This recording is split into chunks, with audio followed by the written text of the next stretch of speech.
I'm Maysha. Welcome to another episode of As Long as You're Breathing. This is an Every Life is a Story event, and we are continuing with our series on Twin Flame, Journey of the Heart for healing, wholeness, and happiness. But although February, I want to honor all types of love because as long as we're breathing, I want us all living and loving in great big capital letters. It's not over till it's over, or until you start. Make the end come find you on your own mountain top. As long as you're breathing, keep living.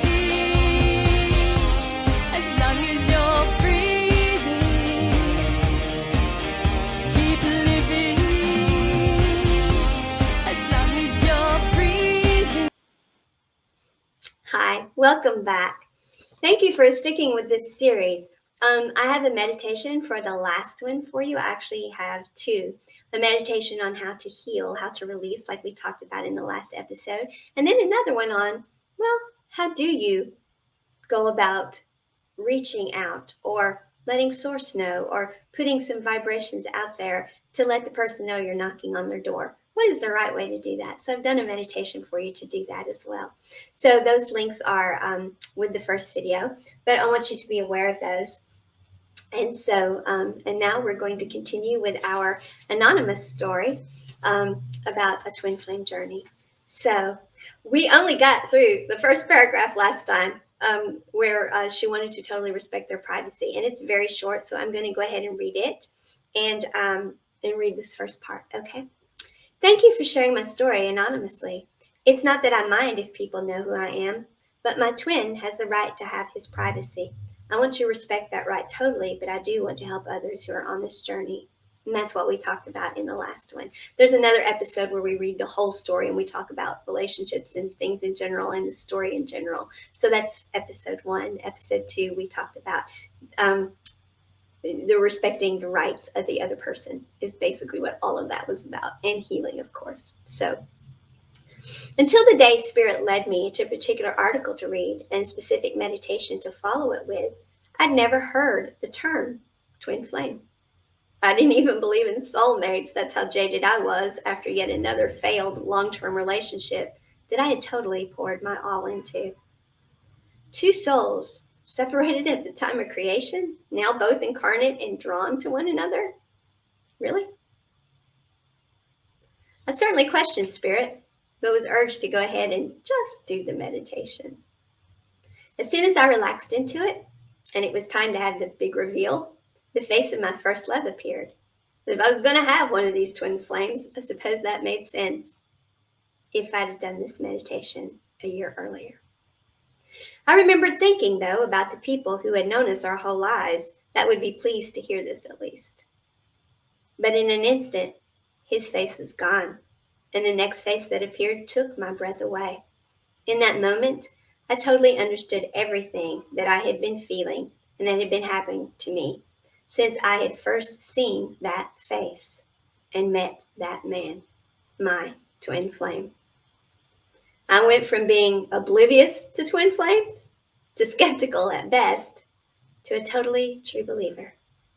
Just that quickly. My heart just knew it was true. Wow. Didn't believe it all, never even heard of the term, and just that quick, she knew. She became a true believer. Wow. Okay, so here we're going to talk a little bit about what is twin flame exactly and how does it differ from other relationships. There are relationships that are called karmic. I don't even like using that term because that makes it sound like, okay, that person was put in your life for you to just learn something with or to get back at you for something you did with someone else, because people take the word karma in such, that's the way people take karma. And so, and I don't even want to get into teaching on karma right now because we'd get no further. But that's how most people take it. It's like, well, I didn't do somebody right, so now I'm in a relationship with somebody who's not doing me right. I'm in a relationship with a karmic. It's my karma What I did to someone else, no, it's being done to me. It's my karma. This is my karmic relationship. Or this is just a relationship where I'm going to learn a bunch of lessons, but it's not the relationship of my lifetime. So it's just a karmic relationship. Well, I really think that is pretty much belittling the other person and yourself. No, this is a relationship that you came here, that you agreed to before you got here. And the two of you were in vibrational alignment with one another. Now, if you've attracted something that's just because I deserved it, then that means you were not in the vibrational alignment that you want to be in. So what you attracted was, well, it came to you because you weren't in vibrational alignment. What you did was you manifested for yourself, you attracted to yourself something that became a mirror for you to show you, wow, I don't want this type of relationship. Therefore, there must be something I need to heal from to raise my vibration so I'm not in this type of relationship. That doesn't make the karmic bad, doesn't make anything about either one of you bad. Neither one's better than the other. Neither one's the good one, the bad one. That doesn't mean that there haven't been actions that have occurred that perhaps should not have occurred. So I'm not negating that, but I'm just saying energetically, we have to look at it from the standpoint of that's what it is. And so now I've recognized it. What am I going to do about it? You see, that's being sovereign over self and doing true self-care, and that's energy management. And that is not distracting yourself at all. If all you do is, well, I'm in this relationship and it's not going the way I want to, so I'm going to cope with it.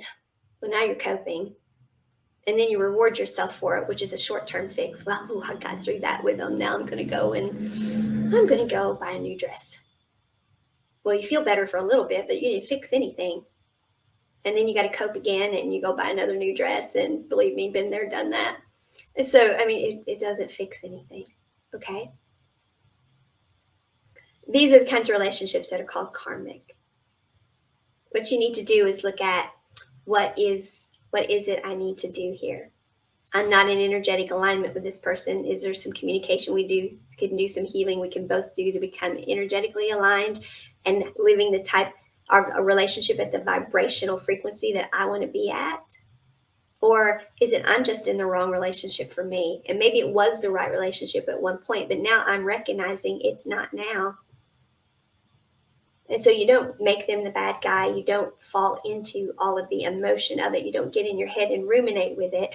You rise above those lower emotions and don't feel the need to label this one was right, this one was wrong. Don't feel the need to do that, because that's the kind of stuff that gets us stuck. So let go of labeling anything and just, okay, I need to release this. Release it with as much dignity and respect as you can. Do it the way you would want to be released. Let that person go the way you would want to be let go. And your vibration is just going to go up and up and up, and then you will attract the type of relationship you're wanting. Perhaps a soulmate. A soulmate is the other type of relationship. There's karmics, and then there's soulmates. Now, soulmates are those that we attract into our lives, and everything's just smooth. You've attracted a really good match, kind of a perfect match. Y'all don't mirror each other and trigger each other, really. If you do, it's very little. You two are truly at the same vibrational frequency, and you truly vibe together, and it's just easier. That's a soulmate. Now, sometimes it's because one soulmate is, they acquiesce a whole lot more to the other one, so everything stays kind of smooth. That's what some people consider a soulmate relationship. I don't consider it that at all. I don't think that's being a soulmate at all. I think that's a very unevenly unhealthy relationship is what I see. But some people consider that. I've got my soulmate. We get along so well. It's just, he does what I want, and he's just so good to me. And, well, if you're not that way back, then no, that's not a soulmate relationship. But some people do think, I found my soulmate. It's just everything's the way I want it to be. Well, is everything the way they want it to be? Because that's a soulmate relationship. And those are the easier relationships. And they do happen. They're out there. And you can attract a soulmate relationship. You can choose to do that. And they can be easier. That's for sure. But for some, their twin flame is here. Now, the twin flame, the definition I go by is the definition given here. They were one. And then upon creation, they were divided. And then they have incarnated and incarnated and incarnated, maybe the same lifetimes, maybe not. And when they did incarnate in the same lifetimes, ideally, they were attracted to one another. They got together and they lived an amazing life together because the attraction, yourself to yourself, is just so amazing. But the other aspect of that is, well, you know how some mornings you look in the mirror and you're just like, yeah, I love me. And other mornings you look in the mirror and you're like, you have got to get your act together. Well, that's what twin flames do to one another too, because you're seeing yourself in many ways. Now, it's not going to be exact. Most of the time, they're from different cultures, different backgrounds, different parts of the country, different parts of the world, may speak different languages, may have different belief systems. There are some sort of big, major difference between them. And often it's age. That's one of them. And frequently, that's always there. I mean, that's a really frequent one, is that their age is very different. 5 years, 10 years, 12 years, 20 years. So age difference is a big thing, but there's going to be some other sort of major difference, a major way you were raised, the major something that is going to really make it where the two of you have had different lifetime experiences. So what the two of you experience together when you come together, you've got that to bring to the table to help the other one grow and heal, because it's always better to have a mirror to look into and see our flaws than seeing them on our own. That's always easier to do. So really, that very aspect of twin flame, I think, is what makes twin flame so amazing. And it's the part that most people feel is the hard part. It's actually a shortcut, a quantum leap for your healing. Because if you both go into it not expecting of one another, but saying, this is what you can expect of me, and you put that in the relationship, and that's the context within which you work the relationship. When one of you triggers the other because of this mirroring that you do, you talk about it in energetic terms, in that same context, in that third space, the relationship space, the neutral space, the neutral zone. You talk about it there. And you figure out energetically, okay, well, in my past, I had this. That's why this triggers me. And boy, I need to heal from that. I need to release that. I need to forgive it. I need to let it go. And then your vibration goes up. And they're going, if they triggered you, then they've got it too, in some way, shape, form, or fashion. Now, what caused it to be an issue for them may be something entirely different. They may be releasing something entirely different, but you still triggered each other with it.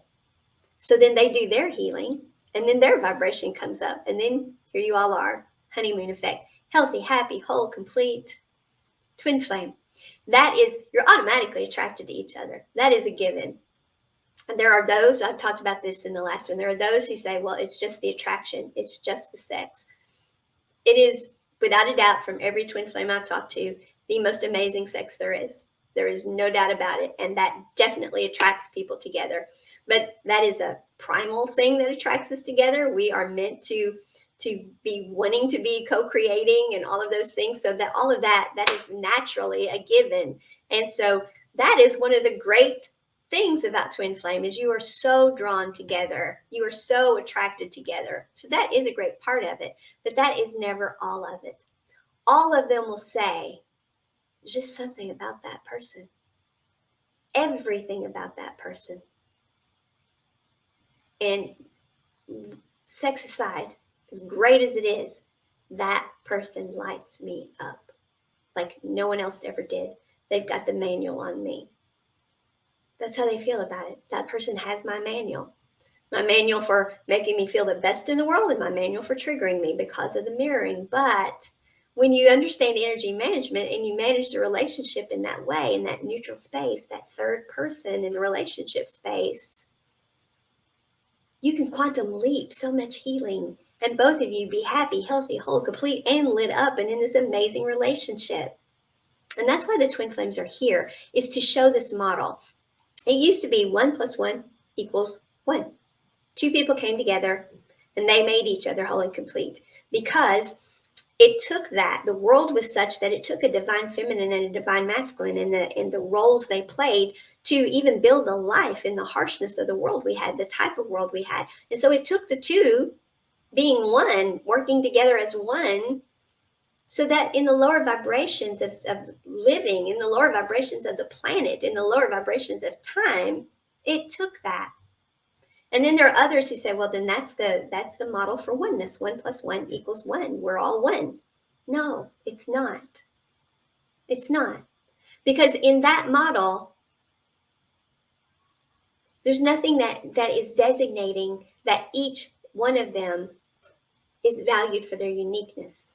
Now, it should be, but that's not defined. That is why we are now in a 1+1=3 model. For the whole, for the collective, for everything, for all of energy to be functioning the way it's supposed to. Each individual part of it must. Each individual part must be whole and complete, happy, healthy, well, plugged into its frequency.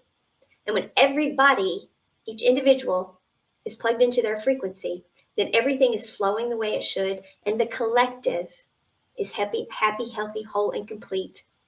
And it's the way it should be. That is how you have no chaos. That is how you bring order to chaos. In our world, we are to do our total self-care. That's all we came here to do. Who am I and why am I here? You're here to do your total self-care. So you can show up in the world the way you said you would show up, the way in your own free will before you got here. You said, okay, I'm going down now to join the collective and live heaven on earth and plug myself in and do my part and have the good things that I've signed up for up here come my way.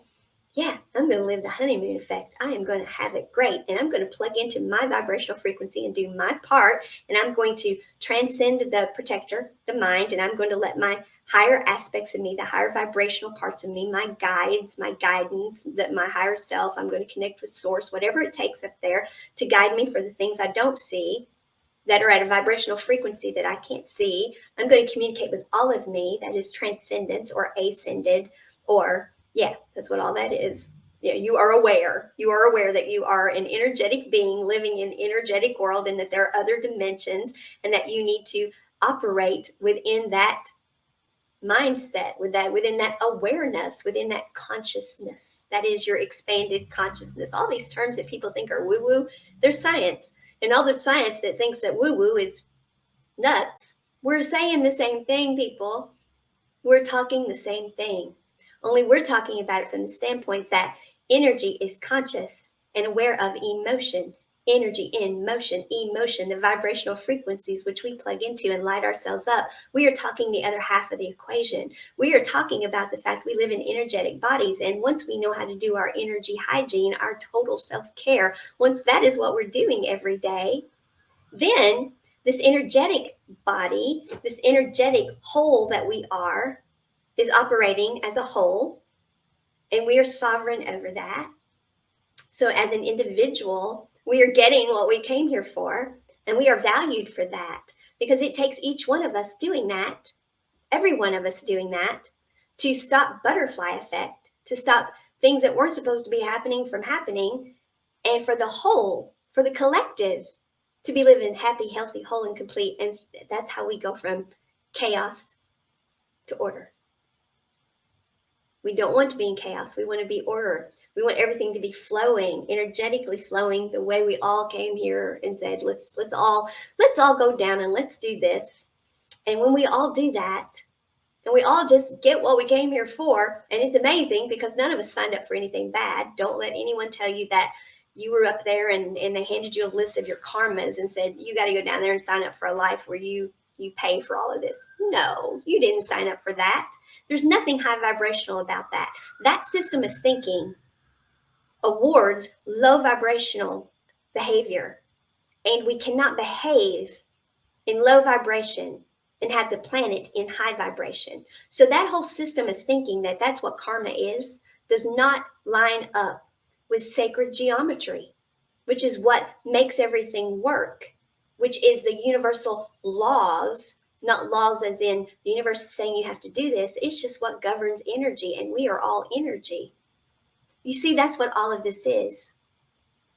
The mind has told us that we're not doing our free will. We are here and we don't want to do that. Somebody up there is telling us what to do and told us we came up with that story. Well, I don't know that we came up with that story. Yes, you do, because we have to reverse engineer what we're going to do here. That's how it works.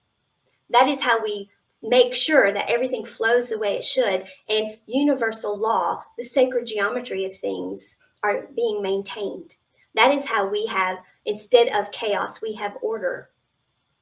We figure it all out beforehand, and then we work the plan. Yeah, that's how it all works. So, twin flames, that's what they're meant to do here. That's why they're all here right now. They are meant to be attracted to one another. The sex is meant to be amazing because they are meant to be attracted to one another. So they then say, okay, well, we're mirroring each other, but we can quantum leap our healing with that. And we're going to be these high vibrational beings who are living happy, healthy, whole, and complete. We're going to be raising the vibration of the planet, and the collective is going to be in a higher vibration because of that. And the whole world is going to be a freaking better place because we're all getting exactly what we came here before, our heaven on earth. So that is the difference between relationships. And that is why twin flame is such an amazing relationship. And they feel like they have a mission. They do have a mission. She said, I met him and I knew I was supposed to do something with that man. We may not be to that part yet. But anyway, we're not to that part yet. But twin flames do have a mission. It is to come here and be who they came here to be. It is to do their total self-care, be in vibrational alignment with themselves. It is to treat everyone else the way they want to be treated. But first, you must treat yourself that way, and then show everyone else the mutual respect of treating them that way back. It is loving unconditionally, which means self-expectancy, not expectations on the other person. It is not handing them a list of conditions. It is handing them the list of what they can expect from you. Because when you each do that, then you can find out if you're in alignment with each other, and you can hold each other accountable to being in alignment with one another, or decide we're not in alignment anymore and move on from it. Twin flame is here to show the world this model of relationships, to go from this 1 + 1 = 1, which no, it's each individual person, 1 + 1, and then the relationship they form. And that relationship is such a happy, healthy, whole, and complete, transcendent relationship. It transcends the mind, which has all the programming, which is keeping us locked in to behavior patterns that keep us from having those kind of relationships and moving along our timeline the way we're supposed to. So that transcendent behavior adds a new dimension to consciousness. We are consciously awakening. We are awakening to the fact that we can add a whole new dimension to consciousness. We are awakening to the fact that consciousness has multiple dimensions to it. And when we do this, when we add this third, this 1 + 1 = 3, when we add that, we are adding a whole new dimension to life, to living. And that is how we live, in great big capital letters. And that is how we love, in great big capital letters. There's going to be a meditation to help you find out, did I meet my twin flame? Who is my twin flame? I'm doing one of those for you. And then I'm also doing one where you can then go to Akasha and you can ask questions about your own record and your twin flame. Now, many will tell you that for Akashic record reading, you should go to a records reader and do it that way. I am not disagreeing with that. As a matter of fact, I know record readers. I'm one myself, and it's great when you come to us and we go with you and help with that process. But it is your record, and what gets you into it is you. It is your record.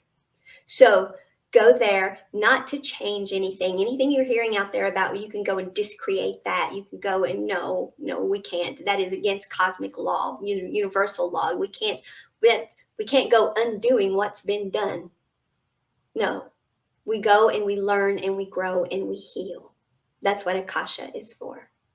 That's what it's there for. So there is going to be a meditation where you can go yourself to Akasha and meet with the records keepers, and they can bring you the record, or you can ask questions, however you want to do it in the meditation, and you can get some answers that way too. So in the meantime, as long as we're breathing, it doesn't have to be February, you all. I think I'm just going to start leaving the 2 L's in there all the time. As long as you're breathing, I want you to be living and loving in great big capital letters. Bye, y'all. Keep living. long as you're breathing, keep living. As long as you're breathing,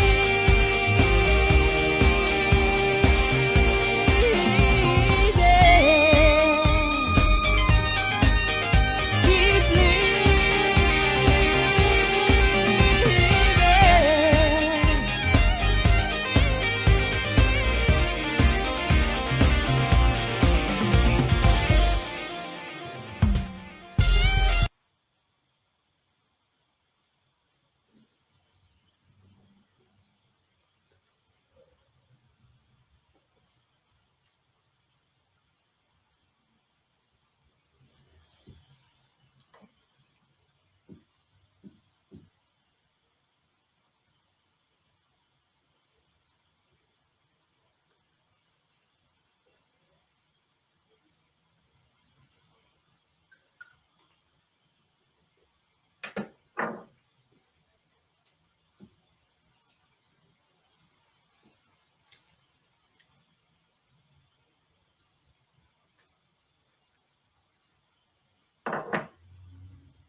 Hi, I'm Maysha. Welcome back to As Long as You're Breathing. And this is an Every Life is a Story event. And we are continuing with our anonymous story, Twin Flame, Journey of the Heart for Healing, Wholeness, and Happiness. But before we do, I want to say that whenever you're watching this, whether it's Valentine month in February, whenever it is, we want to honor all kinds of love. We want to honor all kinds of relationships because everything in life is about relationship. Because we are all energy. We are all part of a whole. And so it values the uniqueness of each of us, because each of us being plugged into our own vibrational frequency is what brings order to chaos. It's what causes everything to flow the way it should. And we each are having the life we came here to have, our highest and best good, our divine soul blueprint. And the whole, the collective, is then, well, it's happy, healthy, whole, and complete. And everybody is living their best life possible. That's the way it's supposed to be, as long as we're breathing. Over to over until you start.